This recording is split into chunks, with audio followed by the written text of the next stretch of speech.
Hello tout le monde, on se retrouve aujourd'hui pour nos achats d'hier. On est allé faire un grenier geek avec mon copain et on a trouvé pas mal de choses. Et donc je vais vous montrer tout ça de suite. On commence avec le premier achat de mon copain. Il s'agit de SSX On Tour sur GameCube pour 15 €. Alors on avait déjà, mais vous pouvez voir ici qu'il y a les personnages de Nintendo parce qu'il y a un featuring sur celui-ci avec les personnages de la licence Mario. On continue avec les achats de mon copain. Pour 20 €, il s'est pris ce petit pack Rayman 10th Anniversary sur PS2 avec le jeu Rayman 3 et le petit DVD Rayman en 3D. Un pack assez sympathique qu'on voit pas souvent, donc c'est cool pour son full set. On continue sur PS2 et pour 15 €, je me suis pris le double pack de GTA 3 qui contient le jeu mais surtout des petits goodies, une map, etc. C'est écrit ne peut être vendu séparément, donc je suppose qu'il était dans une édition collector mais je ne l'ai pas vu. Toujours sur PS2 et toujours pour 15 €, je me suis pris The Legend of Spyro the Eternal Night que j'avais déjà sur DS, mais en changeant de plateforme, on change de gameplay comme pour les Sims, donc il faudra que je teste celui-ci, il vient compléter mon full set Spyro. Ensuite, toujours sur PS2 et pour 40 €, j'ai trouvé Yu-Gi-Oh! Capsule Monster Colisée. Je suis super contente, c'est un jeu Yu-Gi-Oh! Assez rare qui manquait à mon full set et que je ne croise vraiment pas souvent, donc trop contente de pouvoir le rentrer dans ma collection. On repasse aux achats de mon copain et pour 10 €, il s'est pris Mario et Sonic aux Jeux Olympiques d'hiver sur Wii. On a la version DS qu'on trouve vraiment super bonne, donc ce sera l'occasion de tester le volet hiver sur Wii. On reste dans du Mario et Sonic aux Jeux Olympiques d'hiver avec l'édition Sochi 2014 sur Wii U qu'il a payé 5 €. Difficile de faire plus raisonnable en termes de prix. Et encore un petit jeu Mario et Sonic aux Jeux Olympiques qui rentre dans notre collection.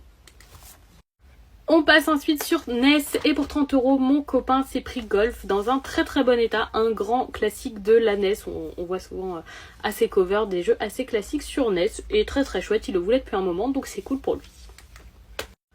On continue sur NES et on continue avec les achats de mon copain avec les Schtroumpfs, pareil pour 30 €. Il avait bien apprécié le volet 64 ou SNES, je sais plus, en général il aime bien les jeux les Schtroumpfs, donc voilà, ça lui en fait un de plus pour sa collection. On finit sur NES et il a pris Tennis en format European Version. Donc comme vous voyez, c'est un format qui est plus petit. Je lui avais déjà acheté Ice Climber dans ce format-là. Un format qu'il apprécie et qu'il essaye de compléter, pareil, donc il a déjà trouvé celui-ci. On a ensuite trouvé un stand qui vendait beaucoup de jeux Jap et beaucoup qu'on voulait depuis un moment. Donc mon copain s'est tout d'abord pris Mother 2, donc sur Super Famicom, donc la SNES Jap. Très content de cette rentrée pour 40 €. Pour ma part, j'ai pu compléter mon full set Dragon Quest avec certaines sorties qui ne sont jamais sorties chez nous, notamment Dragon Quest 3, toujours sur Super Famicom, et pareil, qui n'est jamais sorti en version PAL, donc je me suis penchée sur la version Jap et je suis très contente, il a coûté 27 €. On continue sur Super Famicom avec un jeu de la licence Dragon Quest qui n'est jamais sorti chez nous, il s'agit du premier Torneko no Daiboken, et on n'a d'ailleurs jamais eu de jeu de cette licence, il me semble. Je l'ai payé 8 € et je suis très contente parce que je vous voulais beaucoup.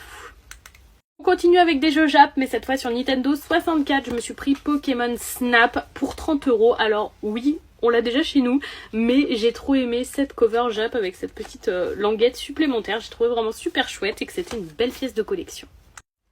On continue dans les jeux Jap et on continue avec Torneko no Daiboken. Je suis super contente d'avoir pu trouver aussi le 2 pour 15 € sur PS1. Il est vraiment sublime. Je suis très triste qu'on n'ait pas eu ces jeux en version française car j'aurais adoré les faire.